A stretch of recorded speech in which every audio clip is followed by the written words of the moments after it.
live. Things are working. Are things working? All right. That's what I need to hear. That's the kind of thing I need to hear now. Welcome to the Nexus, everybody.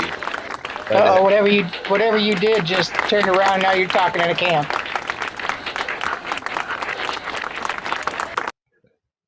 All right, we'll turn her off then. How's this? Is this any better? Yes. Yes. Okay. Let's see if we can get our faces on here, or at least my face.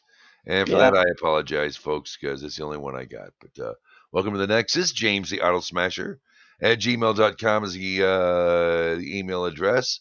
At the Idol Smasher, welcome to the Nexus, a weekly get together where we talk Torah, all things related to the Torah, and man's place and his place, and all things connected to that as well. We do this every Thursday night, 8 p.m. Central. Hopefully we'll never need to say 8 p.m. Central Daylight again. That might be going away. Thank goodness, because, the sun is always on time. It really is. I promise. It's always on time. Yes, you will get shorter months in the winter. It's a fact of nature. Moving your clock around ain't going to change that. Rosalie, as you just heard, she's here. She's all the way from the... Hello and shalom, y'all. The land of snowy Midwest. Snowy Midwest, sky blue waters in the native tongue. Sky blue waters is Minnesota. I know if you knew that. But you're the land of sky blue waters is Ham's, a quick refreshing beer. That's right, it is. I have another quick refreshing beer, which I will be sipping on throughout this study tonight. It's the High Life beer in the Bible. Nothing beats kosher beer in the Bible after a nice long day of retail. Yes, it does. I got Canadian whiskey and Dr. Pepper blackberry mix. I'm doing fine. I'm actually cocktailing it tonight. You have Dr. Pepper blackberry? Yes, we do, and it's delicious. I'm a little jealous of that, being a Texan boy here. It's delicious. Ooh. Do you have the strawberries and cream up there? Do you have that one yet? Mm-hmm. But you have blackberry. We don't have blackberry here. Blackberry's new. It came out like last week or the week before. And then Coca-Cola has like an orange cream that came out, and it kind of tastes, to me, it reminded me of an orange cinnamon roll. Yeah, it's unique. And that's what it reminded me of anyway. My son turned me on to Coca-Cola with lime. I didn't think that would be any good, but no, I can't do lime. No. Lime and me just don't get along. No. No. Hey, meme of the week, real quick. Here we go. There she is. Mrs. Chucky. Mrs. Chucky. That's Greta. I know who it is. Here's one for a laugh. Okay, I'm sorry, but oh God, Steve Buscemi, the most hypnotic eyes anywhere. There you go, Steve Buscemi. He's a good guy. What's his name? The character. I can't think of his name. He played Igor on. I can never remember his name. Oh, with the eyes that were. Yeah, I can never remember his name. I can't either. Here you go. I can see his face. I can't remember his name. You own a store. You get robbed. Your store gets robbed. Elon looks at the video of the robbery and tells you who did it. Now, you want to arrest Elon. You're an idiot. You're an idiot. Absolutely. Boy, this guy's getting a lot of flack, isn't he? He's getting a lot of flack. Right. For a freebie, for a guy doing a freebie, they better quit. Yeah. He don't care. He he's just he blushes. He blows it off. And you turn around and say, well, I'm only human. I do make mistakes every now and then. So I was like, okay, man's a freaking genius. I don't care what anybody says. Yeah. He says if he wanted to dig into your personal information, he could have done it with PayPal. Right. Right. The thing I get noted is everyone's, he's a billionaire. A billionaire has access to. He ain't the first, sweetheart. Okay. He's the first free person to do it. You're not supposed to look at people like that. In fact, when looking for judges in Torah, they want somebody who's so rich they don't even want the money anymore. Exactly. They're willing to blow it on space stuff. Yeah. Well, The love of money is idolatry. Yeah, that's right. He can't be bought. Donald Trump can't be bought. That's right. You know, Barron is fine. Okay, Melania is fine. They're going to be taken care of. He's going to be okay, and so will his kids. Well, shoot, Melania's got money on her own right anyway. So true. So it's hard to buy people who are already filthy rich. All right. You know, it's imagine that Bruce Wayne is real. There's a Bruce Wayne out there. Yes. Oh, did you see that I posted? It's like 462 billionaires, and not one of them wants to be Batman. Yeah, right. Yeah, I posted that. That was in my favorites. That was in my memory favorites today. And it's like, oh yeah, we got to put that out there. I wonder if James saw that. Not one of them want to be well, we might have a couple who kind of want to try. My grandfather left Europe in 1935, where the graffiti on the walls were saying, "Jews, go to Palestine." Now I went to visit Europe, and the graffiti says, "Jews, get out of Palestine." What short memories Europeans have. That's right. They're very fickle. They're silly.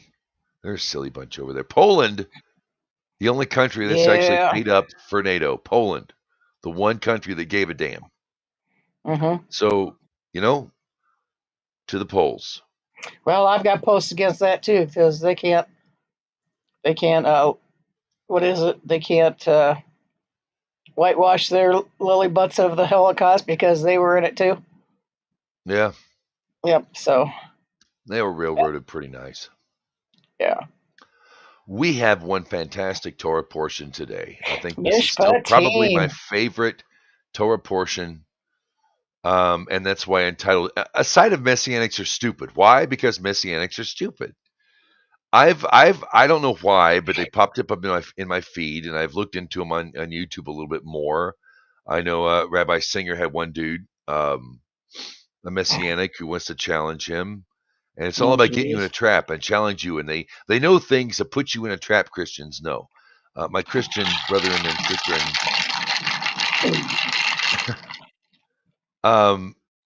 the reason why you have Torah observant Jews out there who can outthink the New Testament is because the New Testament's terrible, and just because you dress up like Jews, there's.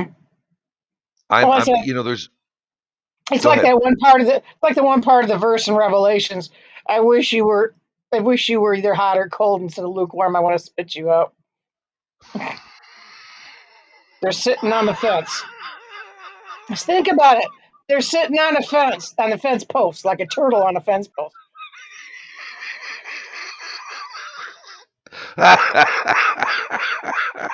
Like it. You know it doesn't belong there, but there it is. And explain it, yeah. It's like you're either hot or you're cold. You can't be neutral. There's no neutrality.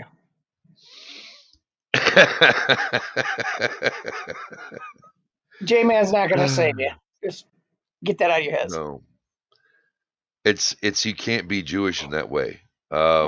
Another video I saw this week that was like 20 indications your rabbi might not be a rabbi. Oh boy. And she went on about the Messianics a couple of times. I was very disappointed to hear that a rabbi who smokes cannabis. That broke my heart. That broke my heart. We can't say that. Yeah, Koosh is kosher. Lady, come on. Yes, it is. Yeah, lady rabbis. They're not rabbis. No. There are how do they say Rebbitzins. Rebbitzin, yeah. If there's a wife of the rabbi. This is the lady a real rabbi would marry. A lady who's knowledgeable and can teach, and we have a lot of them in the world. Well, throughout Jewish history in the world too, as well. It's not like women can't teach. Women are better at teaching than men on a lot of stuff. All right, this isn't about that. You're either a rabbi or you're not. Exactly. A rabbi is a teacher, plain and simple. You can't be a rabbi if you're a woman. You can be many things. You can be many great things. You can still teach. You can lead the world. You can do great things. But You might You as can be a well be that. judge. You might as well be that Episcopalian preacher lady and the bishop lady in the Washington D.C. church. That's where Messianics belong. That's Christians. If you if you really think you're gonna gain anything in any kind of Messianic Judaism, you are sadly mistaken. You are No, Christians, Messianic Jews. If you are Jewish and you're teaching Messianic ways, you're a fool and you need to go home. you're a Christian. Shut up, and go home. You're a Christian. You're a Christian. Admit it. At least the Catholic Church can back up their doctrine and stick with it and have some Actually, solidity. actually, they're stealing. They're stealing from the Jews. Yeah? If they dress up like a Jews, they're stealing from them, and God will get them for that. And claiming to be Jewish while not being completely Jewish, like claiming a Mm-hmm. dead guy is the Messiah. Kabod, you got some issues too with that. Yeah, yes, some of Yeah, y'all. The lately. Rebbe is awesome, but what's he been doing? He's been doing nothing because he's dead as a can of Okay. spam dead. Bless him. Mm-hmm. Bless him. God bless the Rebbe. That's Everyone who right. listens to him loves him. Listen to him. Just fine. Just Yes. say the Rebbe and listen to the man Yeah. talk. You won't. It's Schneerson. probably going to be in Yep. Hebrew, but the man's just Right. lovable. Yep. Don't you just want to cuddle? Just so you eat him up. You know, he's Mm-hmm. adorable. The Jewish Santa Claus. Okay. In Not looks. Hanukkah Harry. And looks alone. Like you think the Jewish Antichrist? I think John Lovitz is Hanukkah Harry, who's filling in for Santa this year, bringing gifts to all the Gentile boys and girls. For you, we have here a socks. 3 pair. Ah. If you don't know the Saturday Night Live skit Hanukkah Harry, it's pretty darn hilarious. Mm-hmm. No, the real reason why and Messianics are stupid because sorry, you just can't be. Just if you go to God, you don't lose anything. If you give up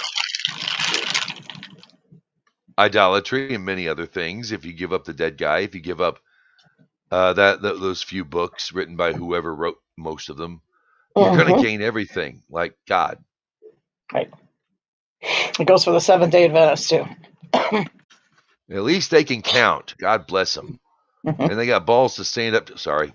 They have chutzpah to stand up to the Pope and say, no, this is the 7th day. This is the day that God made holy. You can make your own day holy, and that's on you. And fine, but you can't, it's not Sabbath. And even the church fathers knew this. I know it's been conflated over the years, but the Lord's Day is not Sabbath. There's Shabbat, there's Friday night to Saturday night, and there's what is called the Lord's Day.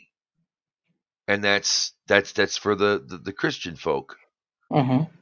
Dennis Prager has a wonderful video on it. He's a bit more liberal on it than I am, but they're not the same. Right. I guess the Pope's not doing so good. He's in the hospital. They're not sure he can jump back from this one. Well, is it a socialized run hospital? Because he's pretty pro-communist. That man. Mm-hmm. He ain't no John Paul II. I'll tell you that. That's for sure. That's for sure. Well, let's get into Torah because that's what we're here to talk about, and that's what we need to. Mishpatim, yeah. Yes. The laws, here it is. God told Moses, these are the laws that you must set before them, Israel. And it starts, Jewish law in the Torah starts with the right of the slave. That's right. I know we like to think of slaves are lesser than, or we should be ashamed of our ancestors for being slaves. A lot of black folks in America look at their heritage with shame. And you shouldn't, in my opinion. You should not look at it with shame. No, there's never been a country that freed their slaves and accepted them as citizens and tried to make good for 150 friggin' years.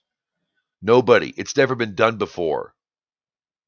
You're part of something special. Do you think the Jews feel shameful for their time? 400 years in Egypt. Do they feel shame? Do they shame each other for it? Do they live in a no, not at all. If anything, slavery only made them stronger. Absolutely.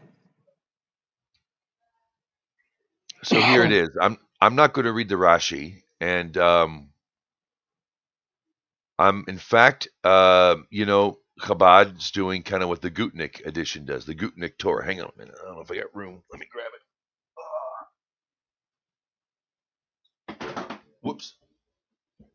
Yikes. Okay. I got to fix that later. This is the Gutnick edition. I This is like that. a great I study like that. Bible. This is my favorite one. And Yep. I don't know if I can show this on screen or not.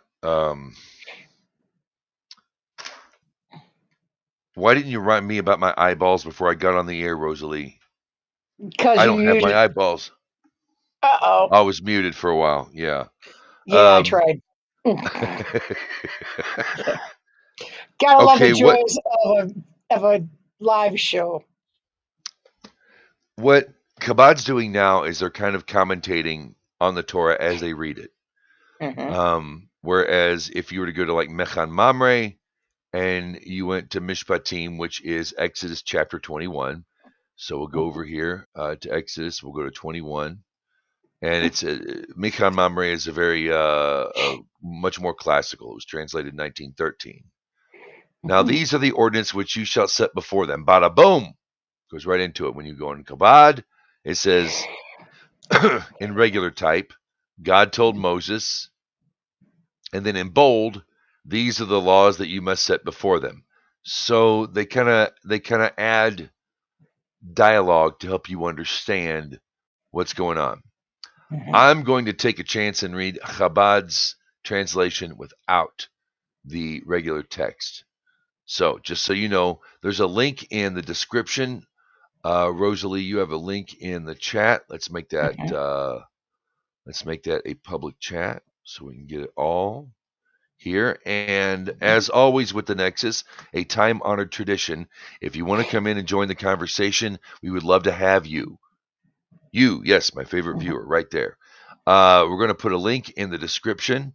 If you're on YouTube or Rumble, you'll be able to get to it. If you're watching on X, we thank you for joining in. I can't post to that just yet from the Rumble studio, which we're on right now. But you can go to Rumble or YouTube, hit that button in the or that link. It says studio.rumble.com. Hit that. That brings you right into here. All you need is a microphone. You don't need a camera. But we've got here, there's a Chabad.org, which is going to take you to the portion that we're reading. I want to bring up something real quick. Rabbi Reuben's I want to get into the, to begin with, because we'll go through the whole darn thing. Rabbi Reuben's YouTube account. I'm not going to do Rashi's anyway. Rosalie, if you can find some good commentary, I'll leave that on your end. But I want to read at least the first few verses here to let you know what it means to be a slave in Israel. These are the laws you must set before them. If you buy a Hebrew slave, a bondsman from the court, it says, I wasn't going to read that, but I couldn't help it. He must serve for 6 years, and on the 7th, he must go free without payment. If he comes single, he must leave single. If he has a wife, his wife will leave with him. If his master gives him a wife, and she bears him sons or daughters, the wife and her children belong to the master, and he must leave alone. Bummer. But if, in such a case, as it says here, the bondsman says, I am fond of my master, my wife and my children, I do not wish to go free, his master must bring him to the court, and they take him to the door, which is the doorpost. His master must then pierce his right earlobe with an awl, and the bondsman must serve him until the Jubilee year. So, the right earlobe. And I think you'll see a lot of people today that still have one. Actors will have a big one on their right ear. That should tell you something right there. Okay, the Jubilee year means all slaves go free. All of them go free. Hi, Carlo. If a man sells his daughter as a bondswoman, she may not leave as bond servants do. If she is displeasing in the eyes of her master, who should have designated her for himself, he must assist in her redemption. He is not authorized to sell her to another, for he betrayed her. Now, it's interesting. This isn't the same way with men. Okay? You can't, it's like Torah understands why you would take a bondswoman for delight, if you will, to be kind, but you can't mistreat her. And if you do, you just don't get to pass her off and sell her again. Not the same thing as a man. If a master designates her for his son, he must accord her the standing rights of girls who marry. If he marries an additional wife, he may not reduce the food, clothing, or conjugal rights to her. If the master takes one of these three courses of action for her, she must go free without payment. An adult who, and now here it is, an adult who strikes a man and then dies must be put to death. Right there in the middle of talking about slaves. Now we're going to get into something, but it goes on to himself. If you strike a slave like this, in any way, if you break a bone, you knock a tooth out, eye for an eye. You whip him and the earlobe comes off or the ear comes off. He goes free. You can't mistreat a slave. And I say this over and over because I'm an American. We're Americans, Rosalie and I, red-blooded American, non-Jewish folk. And what we know of slavery in the States is not that which Torah dictates as far as the treatment of slaves. A man who strikes a man so that he later dies must be put to death. If, however, he did not lie in wait, but God caused it to happen to him, I will provide a place to which he can flee. If a person acts intentionally against his fellow to kill him with guile, he must take him from my altar to die. We don't like thinking about that, do we? He murdered a man, lied in wait, stabbed him and took his shoes. Oh, well, we have to think about society. In these topsy-turvy times, who's to say what's right or wrong? We can't be bad to him. That would make us just as bad as what he did. It's a constant, very American Western. Nothing personal Christians, but very Christian thing to do. You are obligated to bring justice to the world. And if you believe in this God guy, y'all claim to do, and God says if a person acts intentionally against his fellow to kill him with guile, you must take him from my very altar to die. Yep. That's what God says. You can't call yourselves grafted in to the covenant and then, blow off certain parts of it you don't like. This is the reason why we have problems today. Not necessarily capital punishment. Frankly, I wouldn't trust the judgment of a judge in this day and age to save my life, especially if you're a Yankee in New York. Yeah, y'all are just up there. I wouldn't trust an American court to do the right thing. So I can understand why Americans would not, in principle, not want to put anybody to the death penalty in this particular climate. Today's climate as far as what's considered justice is concerned. But if a man rises up to kill his fellow, you put him to death. And that's a hard thing for a lot of people to come to terms with. It doesn't mean you're just bloodlustful and that you just can't wait to kill somebody. But you have to do what's right. Someone who strikes his father or mother, inflicting a wound, must be put to death. Now imagine all the people who want to intentionally kill, and people so low in the world, sadly, quite often by their parents, can just beat them up and get away with it? I mean, we think these are arcane laws, but imagine a society that would see someone who would strike their father or mother to be so abhorrent. There'd be no other thing in their mind. They got to be killed because it's such an abhorrent act, like striking another man with guile who lies in wait.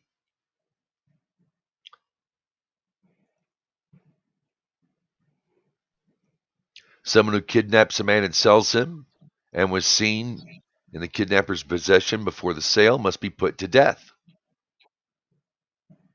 So American Southerners at the time, plantation owners and others, and all the Yankees too, because we want to blame it on the South, but they were buying them slaves in Boston friggin' Harbor. Uh-huh. So to all the Americans in the past who had, bought a slave, you were buying stolen property. You knew you were buying stolen property, and you made the decision to enslave them to you anyway.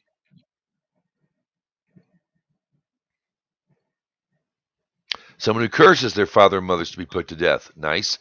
When two men are quarreling and one man strikes the other with a stone or with his fist and he does not die but becomes unable to work, if he gets up and walks about outside by himself, the one who struck must be acquitted. Still, he must pay for the loss of work and provide for his complete recovery. Now, it'd be nice if when a man assaults another man in today's day and age, and he gets put in jail, that the victim would be compensated by his jail time. But that's not how it works. We're commanded to bring fair and balanced courts of justice to the world. It is a commandment to bring justice to the world. Having the state be your stupid freaking go-between like Jesus is no different. The state and Jesus are identical in America because they are a go-between for so many people. You don't want to bring pure justice to the offender and the victim. No, the state has to step in and say, well, you've done something in against me and us, and we will punish and we will decide, and any wealth we gain from this person's work or whatever, we'll go ahead and give that, distribute it amongst equal to the society. Never happens. That's unjust. When the victim can't get compensation, what he's been done wrong, but the state takes full freaking credit. So yes, every judge and prosecutor in America falls heavily short of justice in this country. They can't help it. They're born that way. Now they're not born that way. They might as well be though. They're just as entrenched. You rarely find lawyers who stop being lawyers, litigators, because of moral reasons. It just doesn't happen because lawyers are from in my personal and others that I've in anecdotal evidence, they're not quite human. They're not there for justice. They're there to win or not win. And they'll throw you under the bus. Correct. Don't think they won't, no matter how much money you give them. Now, apparently, Trump can pay enough to have some lawyers to do good stuff. I don't know. I don't know. I don't buy it. I don't buy it. How a Jew could be a lawyer in America is beyond me. Alan Dershowitz, I love you. I watch you all the time. Why you turn out to be a lawyer? Why are you here? Go home. Teach us what real justice is, not the Constitution. The Constitution is an admission the courts are corrupt.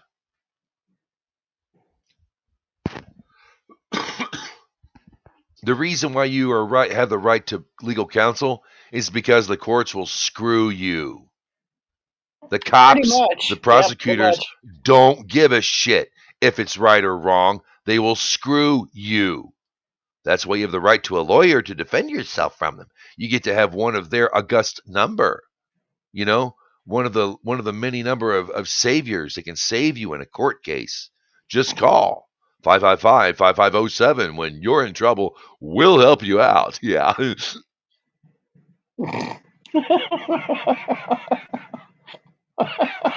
If a man strikes his bondsman or bondswoman with a rod, with the rod, I believe is the proper terminology, It's a specific kind of flog, basically. And he or she dies by his hand, he or she must be avenged. However, if the bond servant survives for at least one full day, he must not be avenged since he's his master's property. 1 day. If he can't get up for 2 days, he's free and has to be avenged. Slaves have rights in Torah. They didn't have slaves in America or Canada or anywhere in the Brits or the French or the Spaniards or the Portuguese or the American Indians or Africa or the Arabs. No rights to a slave. None. In Torah, you are given rights as a human being because Torah sees you as that. And Torah wants the Jewish people to see other people as that as well. Monetary compensation for an eye must be made for the loss of sight in an eye, or a tooth for a tooth, or a hand for a hand, or leg for a leg. In all Jewish history, in all Jewish courts from here, dating back to 2,000 or 3,500 years, it's always been a monetary compensation. You don't get to pull the tooth from the guy who knocked your tooth out. Sorry, guys, I know that's what you really want to say, and that's how you really want to interpret the verse and say eye for an eye, the whole world's blind. No. No man's eye is worth more than that of another. No man's tooth is worth more than that of another. Eye for eye, tooth for tooth, is all men are equal. Under the law, murder and personal injury. Bondsman knocks out if he knocks out one of the teeth of the bondsman or the tooth of his bondsman, he must go free as compensation for the loss of his tooth. You get mad, you punch your slave, and you knock his tooth out, he goes free. You just lost him.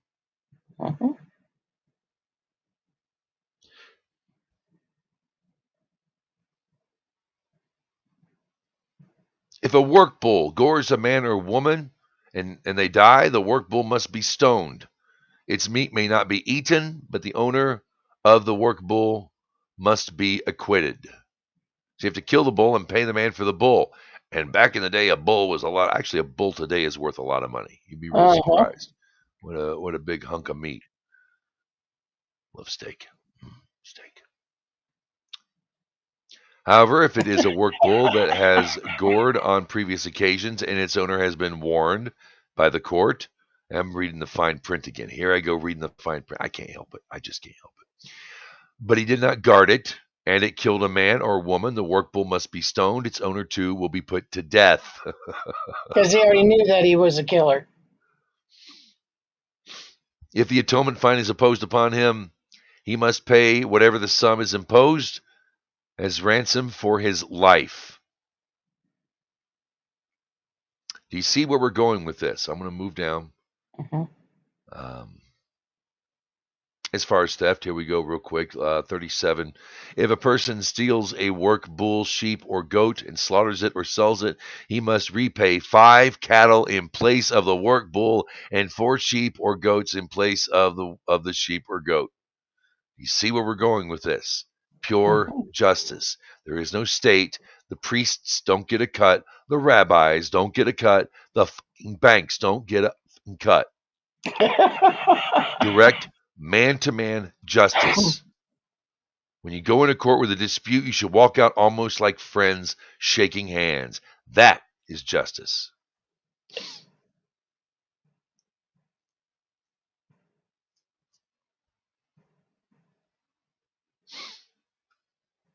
Let's move right along. I'll be on here all night. Go for it. Move on a little farther way down the Parsha because there's something here I want to talk about. Torah and you, non-Jew, non-Jew, non-Ger, non-Noahide.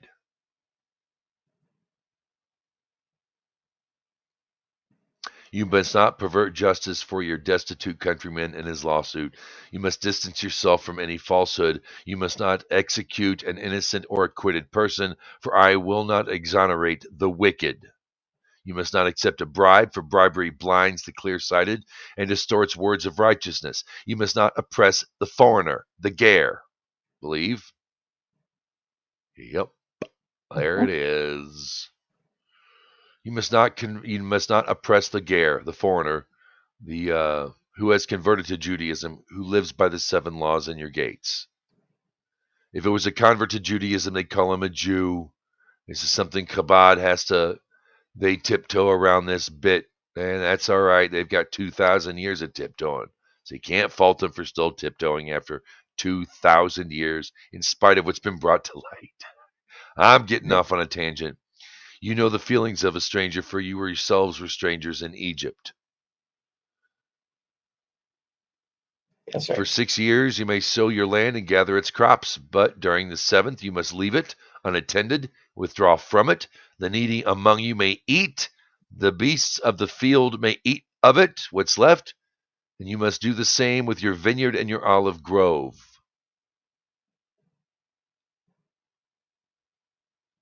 It's a matter of justice. It's not charity. It's justice. In Judaism, there is no charity. There's tzedakah. There's teshuva even. There's a balance. Nobody should have to live in destitute. Nobody should be that poor where they would have to beg. So provide. You don't have to give them everything. You don't have to break the bank. But you must provide. One thing I am proud of my American fellows for doing, we are the most charitable nation on the planet. Still, even with inflation, Americans give more abroad, not always in their will, but we give more personally abroad, and we give more here to each other than any other nation on the planet. And I should tell you something. I might rib the Christian for a bit of idolatry, but the Bible's attached to theirs, and they read it now, and it shows. Why do you think we ended slavery? Because it was cool? Because it was woke, yo? Because we painted Black Lives Matter on our cricket fields or whatever? No, it's because it was a Christian thing that moved them. So, yeah, if anybody happens to read verse 12, you must it serve explains God, Shabbat. your God, and I will bless your bread and your water, and I will remove illness from your midst. When Moshiach comes and things are settled, we're going to live in a world where there is no sickness of that nature. Nothing hard.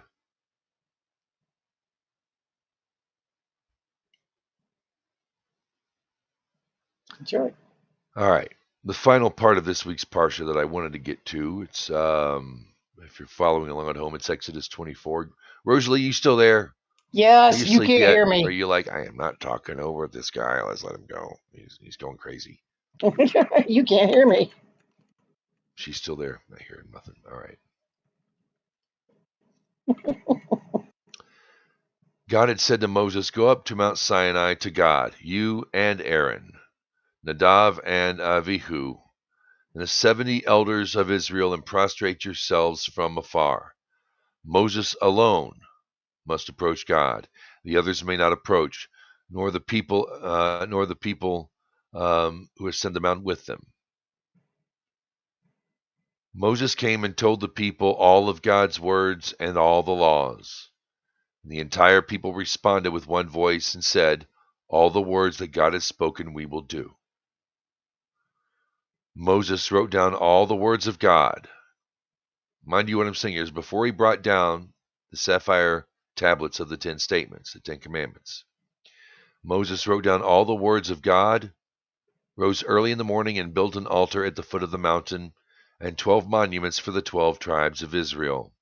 He dispatched the firstborn young men of the Israelites, and they offered up ascent offerings, elevated offerings, and slaughtered bulls as peace feast offerings to God. Moses took half the blood and put it into 2 large bowls. Half of the blood he dashed onto the altar. He took the book of the covenant and read it aloud to the people. They responded, we will do, and we will learn everything that God has spoken. Moses took the blood and dashed it on the people. He said, this is the blood of the covenant that God has made with you regarding all these words. Moses went up the mountain, as did Aaron, Nadav, and Avihu, and 70 of Israel's elders. They had a vision of the God of Israel. In this vision, beneath God's feet was the likeness of brick of sapphire, while around him was the appearance like the clearness of the cloudless heavens. Yet God did not raise his hand against the nobles of the Israelites to punish them, even though they gazed upon the divine vision as if they were doing so while they ate and drank. It's a feast. It's gloriousness. I know in the Western world, God's got a lot of negative and fire and brimstone.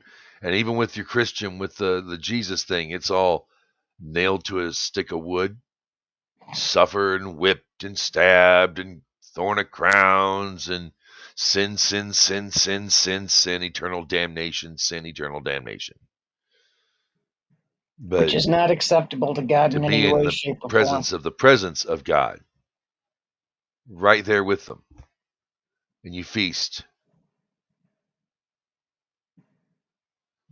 It's going to be a heck of a party when Mashiach comes, y'all. It's going to be a heck of a party. I know it gets down to death and taxes, and we all got to get down to it, and there's a lot of strife that leads up to it, but when it happens, it's going to be a heck of a party you want to attend, trust me.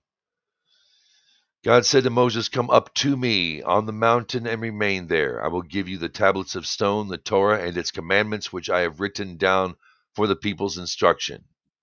Moses arose, along with Joshua, his attendant. Moses ascended the mountain of God. He said to the elders, "Wait for us here until we return to you. Aaron and Hur are here with you. Whoever has a lawsuit should approach them." Moses ascended the mountain, and the cloud covered the mountain. The glory of God rested on Mount Sinai, which the cloud covered for 6 days. And on the seventh day he called out to Moses from amidst the cloud. From the midst of the cloud, In the eyes of the Israelites, the appearance of the glory of God was like a consuming fire on the mountaintop. Moses entered the cloud and ascended the mountain. Moses was on the mountain for 40 days and 40 nights. One of the things I want to make clear, he took the book of the covenant, and read it aloud to the people. It doesn't say to the Israelites, to the Jewish people, to the Kohanim, to the Levites. He said to the people. This includes not only the Israelite former slaves who came out of Egypt, but all those who tagged Women along. and children. 3 million. Some say more. The book of the covenant is understood in Jewish circles in Judaism as the book of Genesis up till Mishpatim, where we're at now. That is the book of the covenant. The covenant. And he's reading it to Jew and non-Jew alike. Okay, God didn't command everybody circumcise himself at this point, had he? No. He didn't say, all the people, what we call the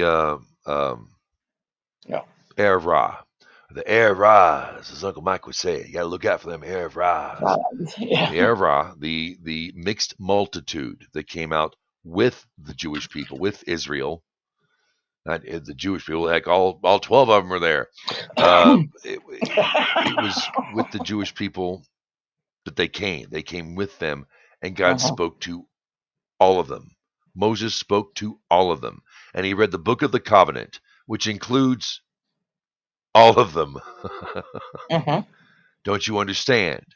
The Noahide covenant is already placed here now. Before Moshe goes up for the 10 Commandments, he's already giving universal law to all the people at that time. He said there has to be a temple, and here's if you're going to build an altar, here's how you do it. But that's about it. He gives other laws. A lot of them have to do with theft and murder and personal injury before in this Parsha. But right here, historically, if you want to know if you're a non-Jew and where is your place in Torah, if you come to the God of Israel, if you come to Horeb, Mount Sinai, if you come to the Jewish people, this is what is expected of you. This are your origins. These are your origins, if you will. This is your origin, Noach. This is where you come from. This is what's expected of you. This is where you've been to where you are now. And it's just as relevant today as it was back then. So this is why I say God and you, because most likely if you're watching, you aren't Jewish. I'm not Jewish. I'm not Jewish. I'm not sure I ever will be. But you don't have to be Jewish. You don't have to be a priest in a nation of priests and kings to know your creator. You're the reason the Jews exist. It's not selfish. It's true. You, not Jews, you guys, you're the reason they're here. You are their mission. Not the bankers, not the Hollywoods. You know good and darn well what I'm talking about. As far as Torah is concerned and your relationship to your creator, that's how you learn. Those are your teachers. But it's still your God. You're the reason for them. They have to bring God to you. He's already here. It's more like awakening you to the presence. God's always here. It's whether you're aware. It's an exercise in awareness in many ways. Some say the Torah, and it is a mapping of human consciousness. It's bringing you awareness to who you are and who your creator is. So the book of the covenant includes the origins of mankind, and that's what was read to the people. That's what was read. Before he brought down the 10 commandments, this was given to people of all creeds and color, former creeds and colors. After Sinai, I don't know how you could. It happens. We're human. But, everybody, Egypt was a very multicultural place, particularly after 400 years prior, it saved the world from hunger and starvation. So you've got a lot of different kinds of people, races, nations, forgotten even, probably other slaves. They weren't Israelites weren't the only slaves in Egypt. So you had a lot of people there, and it was one covenant for them too. Okay? It's always been one covenant, y'all. Muslim, Christian, in spite of your religion, you've been given the same covenant the Jews have been given, and all other people who aren't Jews and Muslim. It's still the same covenant. Oh, brother, where art thou? Oh, sister, where art thou? Over here. All right, let me get in here and go full screen and blow up my page. Are you still there, Rosalie? Have you left yet? No, I'm still here, and you still can't hear me, apparently. No? Yes? Okay. Yes, I'm still here. Read the damn thing. Rosalie. I'll be honest with you. Sometimes I've had the worst day. Like today, you work retail, you work for the public. You can get your rude people who just kind of work to make you lose faith in humanity. I really look forward to coming and yapping with Rosalie a lot. Yeah, well, you don't read. You forgot your glasses. And you every Thursday, but you know what? Rosalie's here all the time. Yes, I am. So she is cherished. That was sweet. Thank you. Okay, people can hear you, but I can't hear you. Okay, I hear you. Okay, I see that now. Oh, hey, there is a God. And I can't. You can't put that up here. Rosalie says that. Okay, I can't put it up. Carla's here. Hi. I can hear you both, but I can't hear you. But he can't. You can't hear. Yeah. You can't hear me. Okay, well, I'm glad they can hear you. I wish I could. This Rumble Studio bit's starting to really irritate me. All right, I want to get to the Haftorah. God bless you, Rosalie. I'm sorry I can't hear you. I've got you cranked up here. I know it's not me. Yes, it is you. Oh, there's Carla. One okay. That can't hear me. Hi, Carla. I can't get Rosalie up there though. Well, if I can just, there we go. Okay. It's time for the Haftorah before I get off of here because we are running into our hour long every Thursday night, 8 p.m. Central. We would love to have you join us, especially live. You can come to the microphone if you want to just talk the Bible. If you're a Christian, you're a Muslim, you're Wiccan, Oh. you're a Greek pagan or Buddhist, Shinto, Taoist, we would love to have you. Yes. I really do believe that. I do believe there's a common thread in all humanity. I believe Torah is the source. I believe that the Word of God is the source. The Jewish take, not nobody else's, is the word. I do believe that it's universal, and I think that all religions, believe it or not, I think do stem from this, or do stem from the same place in human consciousness that Torah teaches us to refine, as well as refining the rest, our physical and whatnot. L'chaim.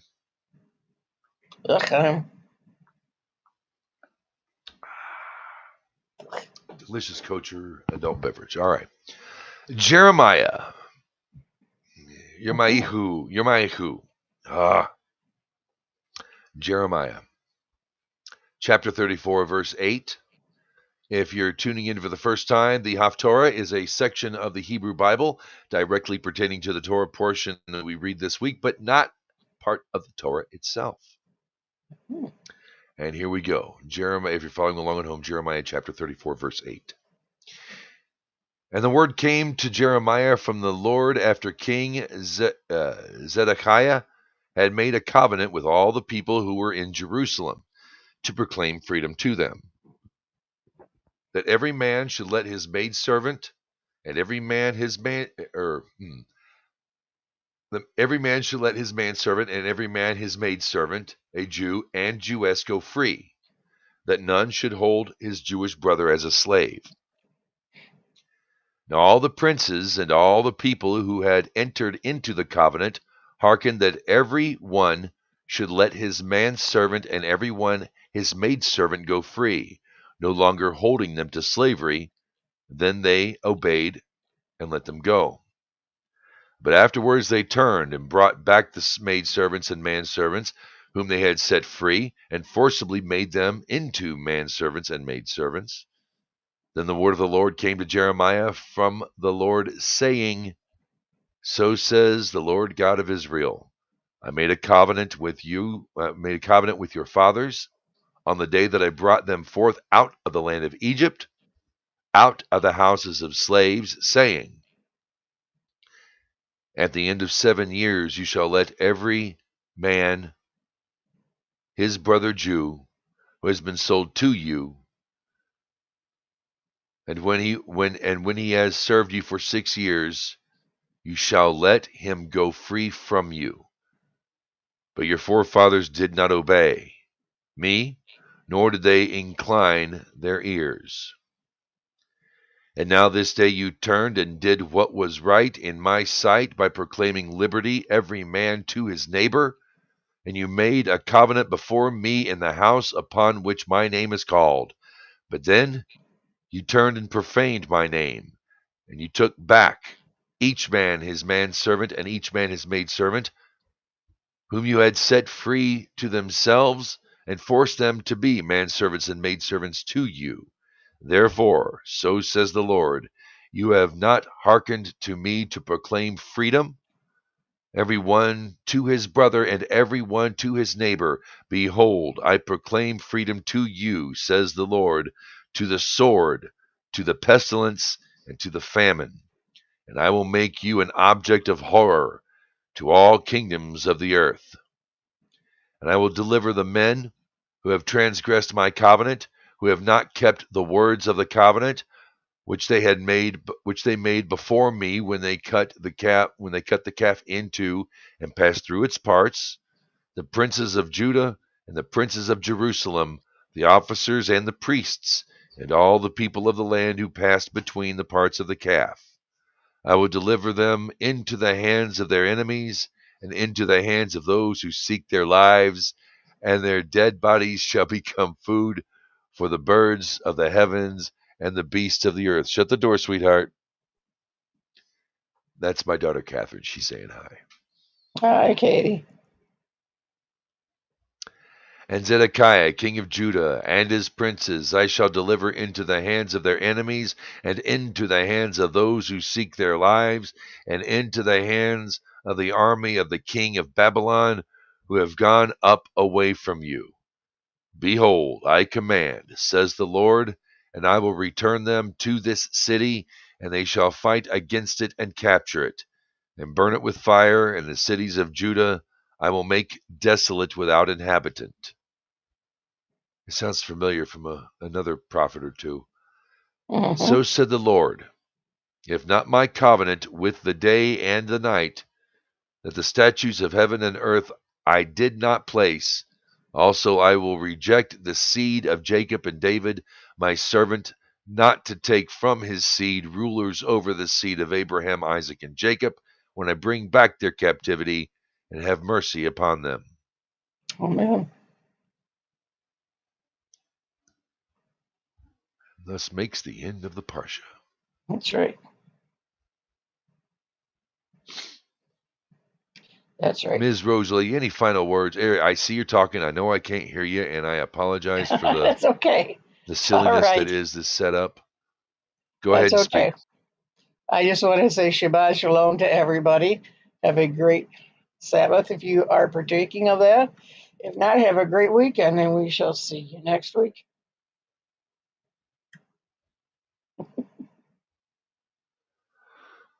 All right. I see you stopped talking. I can only go by visuals at the moment. Sorry about that, Rosalie. I'm going to get off of here at the moment. I guess this is the end of the Nexus this week. Every Thursday night, 8 p.m. Central. Please join us. We would love to have you here. Talking Bible, talking Torah. We can talk philosophy. We can talk religion. But we come. Your host is a Torah loving fool. So please come in and let's get biblical. 8 p.m. Thursdays. Love to see you. Until next time, Rosalie, I know I Shabbat can't hear Shalom. you, but I can feel the love. I can feel it Yes, from you can. here. I see you talking. Shabbat Shalom. Be Shabbat well, Shalom. everybody. We'll see you on the flip Yes. side. Thanks for tuning in.